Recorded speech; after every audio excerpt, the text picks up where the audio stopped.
So at the most recent Nintendo Direct, we finally got the long-awaited announcement that yes indeed, Metroid Prime Remaster is not only real, but was actually shadow dropped the day of the event, meaning anybody could just go hop in and download it right now. Of course, if you want the physical copy, you will have to wait until February 22nd, but amongst all of the rumors and talk and speculation online that this was a real project and would be released, we don't have to speculate anymore. We can actually hop into the game and play it, and in today's video, that's exactly what I want to do with you all together. Boot up the game, share my early initial gameplay impressions, and discuss whether or not you should be picking up Metroid Prime Remastered on the Nintendo Switch right now.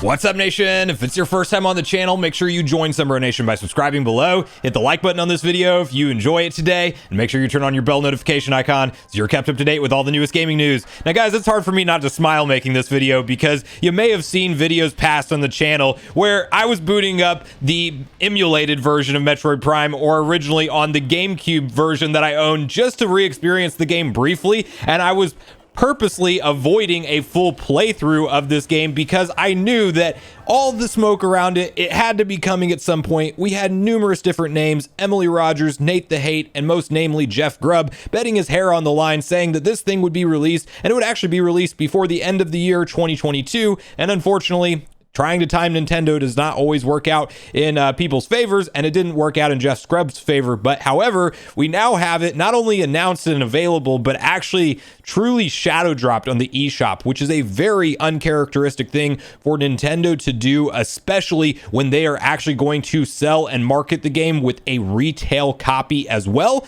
But that's exactly what happened. You can download it on the eShop today. $40, mind you, full retail price, both physical and digital, sold at $40. I love to see that, especially with the type of graphical fidelity and overhaul that we can see taking place before us here. We will skip past this intro cutscene since it takes just a little bit of time to get into some of the gameplay, but this is something you can hop into right now and or get the physical copy whenever it comes out on the 22nd. So first off, immediate impressions. It's kind of crazy that this is a Switch game, because as much talk as there is around a lack of performance optimization and things on the Switch, this immediately to me is striking how great it looks. The reflections, the environment. We knew this game was ahead of its time when it was originally released on the GameCube, but it's quite honestly fascinating to me that Retro was able to pull off this level of visual fidelity with the Prime remake. I mean, or remaster. They're calling it remaster. It feels very akin to a remake to me personally.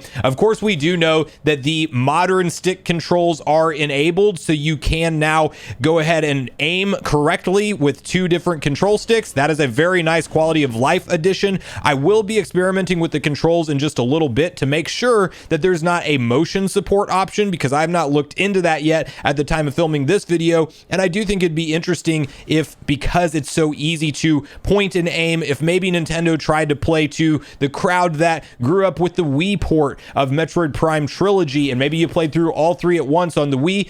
That would be a nice option to have. But I will just tell you guys, this plays incredibly faithfully to the original game, and having the natural widescreen with the visor around Samus is a very nice touch. And I will just check out those motion control options real quick as we'll go through the menu in just a moment. And here you have it. So dual stick controls is default. Love that. Pointer enables motion controls for camera movement and aiming, similar to Metroid Prime Trilogy for Wii. Hybrid combines the classic control scheme with motion controls for aiming. And then you have play with controls based on the original Nintendo GameCube version. They truly did it all when it comes to accessibility and being able to play the game in a way that you remember, that you like. I personally am very much liking the dual control aim right now. This is a major, and I cannot stress this enough, I mean, massive enhancement to an incredible classic game, because now you have, gosh, I just can't get over how beautiful this looks. I mean, considering this is a Switch game,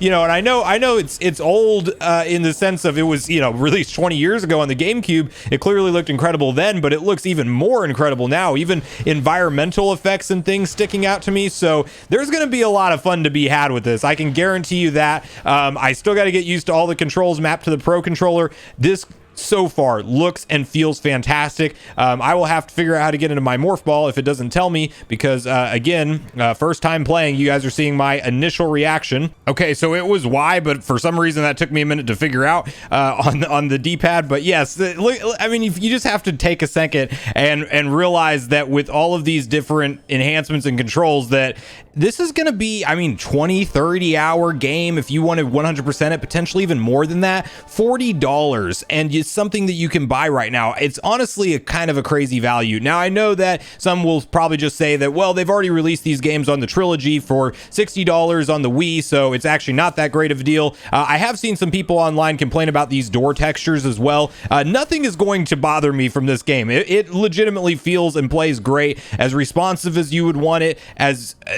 crisp of an image as you would want it, and I just think that this sets a good precedent for getting people re-exposed to Metroid Prime in anticipation for Prime 4. That surprisingly at the Direct, I've always been saying that, well, when they're going to reveal Metroid Prime 1 Remaster is absolutely whenever they realize that fans have been waiting too long for Prime 4 news. They're going to acknowledge Prime 4, not give us a release date necessarily, but just show us some kind of snippet of gameplay, a look at the world, and then they're going to say, thanks for all your patience. While you're waiting, go ahead and enjoy Metroid Prime Remake. And that's literally what I've been saying this entire time. To my surprise, don't want to hit that. To my surprise, they are not doing that, but rather just, hey, here's Metroid Prime 1 Remaster, and we're going to act like Prime 4 doesn't exist for the moment. So all very surprising details on how Nintendo chose to handle it. One quick side note with the control scheme as well is they did kind of go modern shooter style, because you can use just by default the trigger buttons instead of the A button to fire. I still like the A button personally, but then the missile is mapped to R1, so it might make a little bit more sense to use the triggers. So I'm going to have to get used to some of the modern enhancements for Metroid. What I'm very happy about for me personally, and you guys let me know in the comments down below if you've done something similar, if you're a fan of the original game.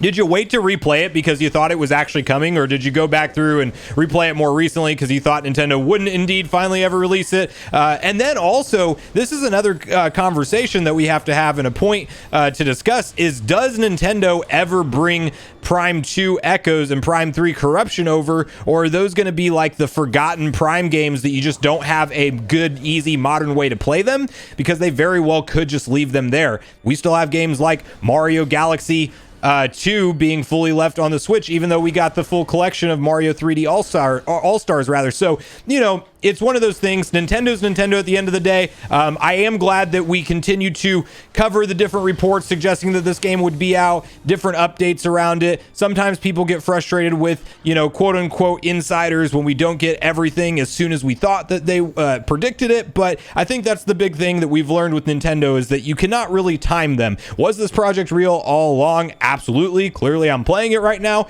But in terms of the timing on when they were ready to reveal it, I was always kind of the mindset that they were likely holding it back because they needed to release it in what they thought would be a reasonable amount of time to ramp up the marketing and the attention to the Metroid Prime brand around Prime 4, because I think it's safe to say that Nintendo wants Prime 4 to be a blockbuster, massive hit, and so far, in my opinion, they're doing a good job with releasing this as a shadow drop and then available February 22nd for purchase. So I think personally they've done a bang-up job with this remaster. Shout outs to Retro Studios. I don't know why I want to keep hitting Y for my missile, but I do. So, you know, I may even try to go in and remap some of these controls. I'm definitely going to experiment with motion controls as well throughout the playthrough. I think it's really cool that that's something that you can just simply enable or disable straight from the menu screen. So a lot of stuff done right. And then now we're going to have to wait and see if this is the only kind of tip your toe in the water for Metroid games before Prime 4 comes out, or if they give us a full-blown, completely individually remastered Prime 1 through 3, because I will buy happily each of these titles, Prime 2 Echoes and Prime 3 Corruption, at $40 a piece if Nintendo wants to continue down this path. Although you might remember, and now again some more credibility to Jeff Grubb talking about this ahead of time, is that the thought from him was that Prime 1 was getting the quote-unquote big boy remaster, and that 2 and 3 could be being worked on, but that they would most likely not get the same level of treatment as Prime 1. So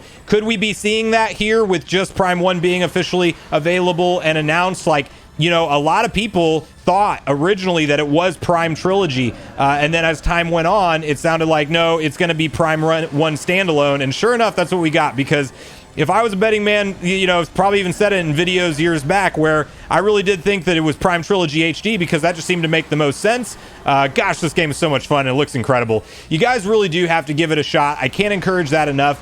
You don't even compare it to necessarily Metroid Dread. It has some of those styles when it comes to the puzzles, the level navigation, and a Metroid game is always kind of a Metroid game at its core.